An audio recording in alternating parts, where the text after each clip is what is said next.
పండంటి మా కాపురంలోకి లక్ష్మి అనే మహిళ పని మనిషిగా వచ్చి మా ఆయన మనిషిలా మారిపోయిందని అంటోంది సునీత. అసలు తనకు వచ్చినటువంటి సమస్య ఏంటి, ఎలాంటి న్యాయం కావాలని కోరుకుంటుందో తన్నే అడిగి తెలుసుకుందాం. టూర్ వెళ్తుంటే మాకు యాక్సిడెంట్ అయింది. ఓకే. నాకు వెన్నుపూస ఇరిగింది. మీకు మాత్రం వెన్నుపూసిరు. ఓకే. ఒక సంవత్సరం బెడ్ మీద ఉన్నాను నేను. ఇంట్లో పని చేసడానికి లేరని చెప్పేసి ఒక అమ్మాయిని తెచ్చిపెట్టారు. కొన్ని రోజుల దాకా బాగానే చేసింది. తర్వాత అంతా ఇంకా ఇద్దరు ఇది చేసుకుంటున్నారు.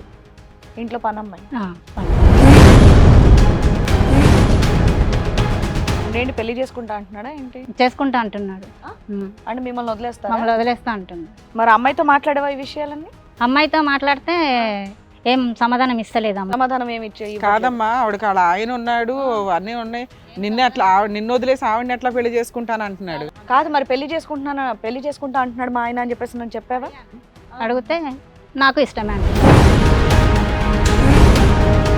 కళ్ళు ఎదురుకుంటే టూ మచ్ జరుగుతుందని అన్నావు అంటే ఏంటమ్మా, ఏం జరుగుతుంది? ఏం జరుగుతుందంటే ఇద్దరు రూమ్లోకి వెళ్ళడము చేయడము అలాంటివి చేస్తున్నారు. నేనేమో లెగలేని పరిస్థితి. ఏం లేదు మేడం, అంత అబద్ధం మేడం. అబద్ధమా? యాక్సిడెంట్ అవుతున్న ముందు నుంచి నా మీద అనుమానం మేడం. అంతే. అబద్ధం అయితే ఆవిడ ఇక్కడి వరకు ఎందుకు వస్తుంది చెప్పండి? నేను బయటకు వెళ్ళినప్పుడు కిటికీలో చూడటం, డోర్ బయటకు వచ్చి చూడటం అలాంటివి చేస్తూ ఉండేది. ఆవిడ మంచం మీద ఉంటే మీరు రూముల్లోకి వెళ్ళేవాళ్ళు అంటే ఎందుకు? రూముల్లో వెళ్ళటం అంటే ఏమైనా శుభ్రం ఏమైనా చేయాలంటే తీసుకెళ్తాను. వేలు పట్టుకుని తీసుకెళ్ళాలా, చీపురు కట్టి చేతికి ఇవ్వాలా? సార్ మీరు ఇక్కడ ఏదో సీక్రెట్లు దాచేసి కవర్ చేసేద్దామంటే ఇక్కడ కూర్చున్న వాళ్ళ ఖాళీగా లేం కదా. మీరు నిజం మాట్లాడితేనే మీ ప్రాబ్లం ఏదైనా సాల్వ్ చేయగలం, కోర్టుల చుట్టూ తిరగకుండా ఆపగలుగుతాం.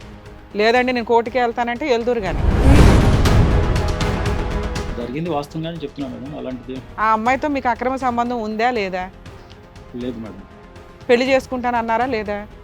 పెళ్లి చేసుకుంటాను అనలేదు మేడం. ఆమె కావాలని అనుమానంతో ప్రాబ్లం సాల్వ్. అమ్మా లేదంటే అమ్మ తీసుకొని వెళ్ళి మీ అమ్మాయిని పిలిపించి మాట్లాడండి. అసలు మీ ఆయన చెప్తున్నాడు, నీ ముందే చెప్తున్నాడు. విన్నమ్మా, కాస్త ఆగు. మీ ఆయన చెప్తున్నాడుగా, తీసుకుని వెళ్ళిపో. హెల్పింగ్ అంటే ఏంటండి? దేనికి హెల్పింగ్? ఇప్పుడు ఇంటి పని వంట పని వరకు హెల్పింగ్. శారీరకమైనటువంటి సుఖం భార్య ఇవ్వలేనటువంటిది కూడా ఆవిడ దగ్గర నుంచి తీసుకోవటం హెల్పింగా? ఆ వర్జన మీరు చెప్తున్నారు హెల్పింగ్ అంటే? చెప్పండి. ఏం లేదు సార్, అది అలాంటిది. సునీత గారు చెప్పింది నిజమేనండి. సునీత గారు చెప్పింది నిజమే. మీకు అతనికి అక్రమ సంబంధం ఉంది అంటున్నారు. అవును. బెడ్ మీద ఉన్న ఆవిడ పాపం పని చేస్తున్నాడు, మా ఆయన పిల్లల్ని చూసుకుంటున్నాడు అన్న జాలితో ఉంటారు ఏ ఆడవాళ్ళైనా సరే. ఎలా హింసిస్తుంది, ఎలా వేధిస్తుంది చెప్పండి? ఆయన వింటాడు అలాగా చెప్తే? ఆయన మాత్రం చెప్పింది అదేనండి. ఎందుకంటే నేను కూడా చూస్తూ ఉండేదాన్ని కాబట్టి ఆవిడ నోటు ఎలా వేధించింది చెప్పండి? ఆ అమ్మాయి ఆవిడ నోటుకు వచ్చినట్టు పిలుస్తుందండి. ఒక మర్యాద ఎలా పిలుస్తుంది చెప్పండి? ఒక మాట చెప్పండి. ఆయన పేరు పెట్టి పిలవటం, ఒరే ఇట్రాని పిలవటం, ఇలా తన ఇష్టం నోటుకు వచ్చినట్టు మాట్లాడేది. ఆవిడకి ఏమైనా పిచ్చి పట్టిందా అలా పిలవడానికి? నీ ఇష్టం వచ్చినట్టు అరిచేది మేడం ఆవిడ. ఎందుకు నీకెందుకు? వాళ్ళ ఆయన్ని 190 భాషలతో పిలుచుకుంటది. ఆయన ఏంటంటే నాకేం చెప్పారంటే ఆవిడ పనికిరాదు కాబట్టి నన్ను పెళ్లి చేసుకుంటా అని కూడా మాట ఇచ్చారు. ఓహో, డబ్బుల కోసం అబ్బాయి ఆల్రెడీ తెలిసి కూడా వాళ్ళ ఆవిడ్ని ఎరేస్తున్నాడు. వీళ్ళు నిజంగా పెళ్లిళ్ళు చేసుకునే టైపు కాదు, వాళ్ళిద్దరూ కలిసి జనాల్ని ట్రాప్ చేసే టైపు. మరి తెలీదని ఎందుకంటున్నావు నువ్వు? తెలీదనే సమాధానం ఏంటి? పిల్లం ఎక్కడికి వెళ్తుందో తెలీదా? ఏ పనికి వెళ్తుందో తెలీదా? అక్కడ పనిలో పెట్టింది ఆయనే మేడం తీసుకెళ్ళాను. అతనికి తెలుసండి, అతనికి తెలుసు. పనిలో పెట్టా నేను ఎప్పుడు పనిలో పెట్టాను మిమ్మల్ని? అబద్ధాలు చెప్పక గోప మీద ఒక్కటి ఇచ్చేవాళ్ళు లెక్క. ఈ కార్యక్రమంలో మనతో పాటు ఉన్నారు ప్రముఖ హైకోర్టు అడ్వకేట్ రమ్య ఆకుల గారు. నమస్తే మేడం. నమస్తే అండి. ప్రముఖ సైకియాట్రిస్ట్ డాక్టర్ కళ్యాణ్ చక్రవర్తి గారు. నమస్తే సార్.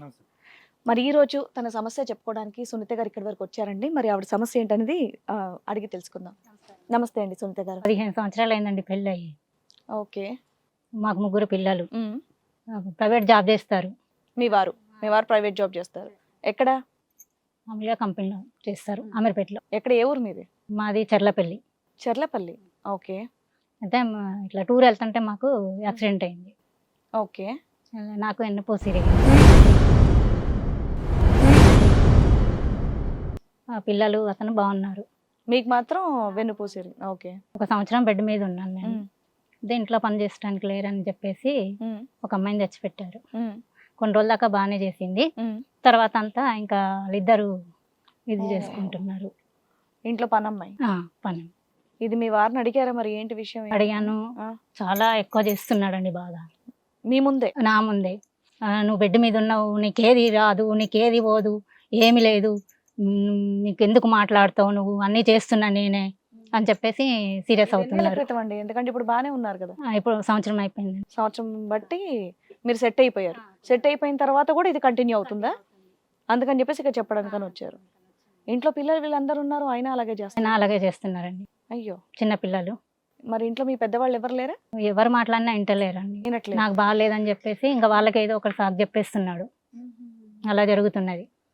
సో ఇప్పుడు ఏ న్యాయం కోసం అని వచ్చారు ఇక్కడికి మీరు? అదే అమ్మాయి ఉంటే ఎట్లా అండి, మాకు ఆ అమ్మాయిని కుదరదు కదా, పంపించేసి మీ వారిని పంపించేయాలి. మీతో పాటు పంపించాలి. పంపించేయాలి. అమ్మ 1 year నుంచి క్యూర్ అయింది అంటున్నారు కదా, ఫిజికల్ రిలేషన్ కి పనికొస్తారని చెప్పారా డాక్టర్? లేకపోతే ఇంకొంతకాలం time అదేమీ లేదండి, తీసుకోవాలన్నారా? ఏమి లేదు, వాళ్ళు ఏం చెప్పలేదు. పర్వాలేదన్నారు. పర్వాలేదు అన్నారు.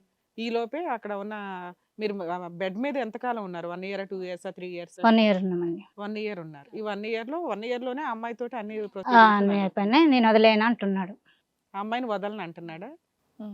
ఇప్పుడు ఇంకా మీ ఇంట్లోనే ఉందా? మా వెళ్ళిపోయిందా? ఇంట్లోనే వస్తుందండి, వస్తుంది వస్తుంది? వెళ్తుంది. వచ్చి వెళ్ళిపోతుంది డైలీ. ఇంకా మీరు ఆల్రెడీ ఇప్పుడు మీకు అవసరం లేదు కదా, ఇంకా అవసరం రావడం లేకున్నా కానీ వస్తుంది. అదే రమ్మంటున్నారు, వస్తున్నారు. నీకు చేత కాదు కదా, చెయ్యని కొన్ని రోజులని అంటున్నారు. ఏం పని? ఇంట్లో ఇంట్లో పని.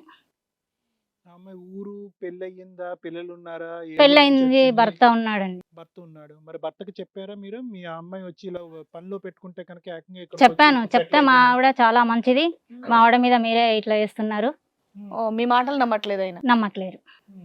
ఆహాహా. మరి మెడ పట్టుకుని బయటికి గెంటొచ్చు కదమ్మా అమ్మాయి. గంటే ఎట్లా గంటానండి, మా వారు ఊరుకుంటలేరు కదా. సరే, అప్పుడు మీ ఆయనతోనే మాట్లాడించవచ్చుగా వాళ్ళ ఆయన్ని.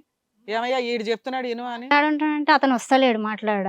అతను అసలు నమ్మడానికి అతను రెడీగా లేడు. ఫస్ట్ వాళ్ళ ఆవిడ గొప్పది అని ఆయన ఫీలింగ్. సరిపోయి ఆవిడకి పిల్లలు ఉన్నారా? లేరండి. పిల్లలు ఏం లేరు. ఎంత ఉంటుంది వయసు ఆ అమ్మాయి సుమారుగా? ఉండొచ్చు అండి, ఒక 30 సంవత్సరాలు ఉండొచ్చు. 30. ఏమనిపిస్తుంది నీకు? తప్పు ఎవరిది? మీ ఆయన తప్పు అనిపిస్తుందా? మీ ఆయన ఇలాంటి ఎవరిది 16 తప్పని సంవత్సరాలు ఎలా చెప్పగలరు? అలా కదా, ఇలాంటి వ్యవహారాలు ఇంత ముందు నడిపించడం మీ వారు? లేదండి, ఇంతకుముందు బాగా చూసుకునేటోడు, మంచిగా ఉండేవాళ్ళం, ఫ్యామిలీ బాగుండేది, ఇక్కడికి వెళ్ళిన అందరం కలిసి వెళ్ళే వాళ్ళం, చాలా బాగుండేది. ఎన్ని ఇయర్స్ అయింది మీ మ్యారేజ్? 15 సంవత్సరాలు. 15 సంవత్సరాలు. మరి పిల్లలకి అంత పెద్ద వయసు ఉంటుంది కదమ్మా, పిల్లలకి అర్థం అవుతుంది ఇది ఏం జరుగుతుంది ఇక్కడ, పిల్లల వరకు వెళ్ళింది. ఇప్పుడు స్కూల్కి వెళ్ళిపోతారు కదండి, ఎవరు ఉండరు కదా. ఇంకా పిల్లల వరకు రాలేదు ఇష్యూ. మీరిద్దరు ఏమీ రచ్చ చేసుకోలేదు. చేసా అంటే పిల్లలు లేనప్పుడే చేసుకున్నాం, పిల్లల ముందు మేము ఏమి చేసుకోవాలి. పెద్దవాళ్ళని పిలిచినా కూడా పిల్లలు లేనప్పుడే పిలిచారు. ఇతను బుద్ధి చెప్పడానికి ట్రై చేశారు, ఇతను వినట్లేదు. వినట్లేదు, ఆమె కావాలంటున్నాడు, మేము వద్దంటున్నాం. నీకెవరిది తప్పు అనిపిస్తుందమ్మా? అమ్మాయి తప్పు అనిపిస్తుందా, నీ భర్త తప్పు నా అనిపిస్తుందా? భర్తదే తప్పు ఉంటుంది, అమ్మాయిది ఎలా తప్పు ఉంటుంది? పని చేయడానికి వచ్చిన అమ్మాయి అంటారు. అదే మీ భర్త వదిలేస్తే ఆఫ్టర్ ఆల్ ఈ విషయం ఆయనే వదలట్లేదు, పట్టుకునేది. మీ బంగారం కరెక్ట్ గా లేదు కదా ఇక్కడ. అంటే ఏంటి, పెళ్లి చేసుకుంటా అంటున్నాడా ఏంటి? చేసుకుంటా అంటున్నాడు. అంటే మిమ్మల్ని వదిలేస్తారా? మమ్మల్ని వదిలేస్తా అంటున్నాడు. అయ్యో, ఈ 15 years బట్టి భార్య భర్తలుగా మీ ఇద్దరి మధ్య ఎటువంటి గొడవలు లేవమ్మా? లేవండి, వాస్తవానికి నిజంగా ఏమీ లేవు, మంచిగా ఉండేటోడు. మళ్ళీ అతను శ్రీనివాస్ని అడిగితే ఇంకేమైనా ఏం చెప్తాడేమో మీ లేదండి, గురించి. మేము మరి ఇంకా తెలియదు. మరి అమ్మాయితో మాట్లాడేవా ఈ విషయాలన్నీ? అమ్మాయితో మాట్లాడితే ఏం సమాధానం ఇస్తలేదు అమ్మ. సమాధానం ఏమి ఇవ్వట్లేదు. కాదమ్మా, ఆవిడకి వాళ్ళ ఆయన ఉన్నాడు, అన్నీ ఉన్నాయి. నిన్నే అట్లా నిన్ను వదిలేసి ఆవిడని ఎట్లా పెళ్లి చేసుకుంటాను అంటున్నాడు. కాదు, మరి పెళ్లి చేసుకుంటా అంటున్నాడు మా ఆయన అని చెప్పేసి నేను చెప్పావా? అడిగితే నాకు ఇష్టమే అంటుంది అమ్మ. మరి వాళ్ళ ఆయన వదిలేస్తుంది అంట. ఇంకా అది వాళ్ళు మాట్లాడుకోవాలి, అది నా దాకా రాదు కదా. నీకు చెప్పడం అయితే అలా చెప్తున్నారు. నాకు చెప్పడం అలా చెప్తాను. అంటే అట్లా చెప్తే అన్న నువ్వు నోరు మూసుకొని ఊరుకుంటావు, ఆ అమ్మాయిని ఎంటర్టైన్ చేయొచ్చు. అరే డైవర్స్ ఇచ్చేదానికంటే ఆయన తిరిగితే తిరగని అని అనుకుంటావేమో అని ఆయన ఫీలింగ్. ఎందుకంటే నీకు ఆరోగ్యం బాగోలేదు, అంత హెల్త్ ప్రాబ్లమ్స్, 3 పిల్లల్ని వేసుకొని నువ్వు బయటికి వెళ్ళలేవు కాబట్టి ఏం చేసుకుంటుందో చేసుకొని అనేది ఆయన డేర్ చేసి మాట్లాడుతున్నా. ఇది హిట్ టీవీ యాప్, ఇందులో short news, live news, entertainment shows, movies, digital magazines తో పాటు మీ జిల్లా వార్తలను కూడా ఫ్రీగా చూడొచ్చు. ఇంకెందుకు ఆలస్యం, వెంటనే హిట్ టీవీ యాప్ ని డౌన్లోడ్ చేసుకుని ఫ్రీగా ఎంటర్టైన్మెంట్ పొందండి. Hit TV app. Hit TV app. Please download hit TV app. Hit TV app ని ఫ్రీగా డౌన్లోడ్ చేసుకొని ఎంజాయ్ చేయండి. మీకు నచ్చిన ఎంటర్టైన్మెంట్ కోసం హిట్ టీవీ యాప్ ని ఫ్రీగా డౌన్లోడ్ చేసుకొని ఎంజాయ్ చేయండి. హిట్ టీవీ యాప్ ని డౌన్లోడ్ చేసుకుని ఆస్వాదించండి, ఆశీర్వదించండి. ఇంతమంది సెలబ్రిటీలు హిట్ టీవీ యాప్ ని డౌన్లోడ్ చేసుకోండి అని చెప్తున్నారంటే ఎంత మంచి యాప్ ఆలోచించండి. అమెరికా అమెరికా అమెరికా అమెరికాలో చదవాలనుకునే వాళ్ళకి విశ్వసనీయమైన పేరు మన శౌర్య కన్సల్టెన్సీ. UK లో 1 year masters. UK లో 1 year masters. 2 years work permit up to 5 years visa. Contact Saurya Consultancy. Contact 89851 89851.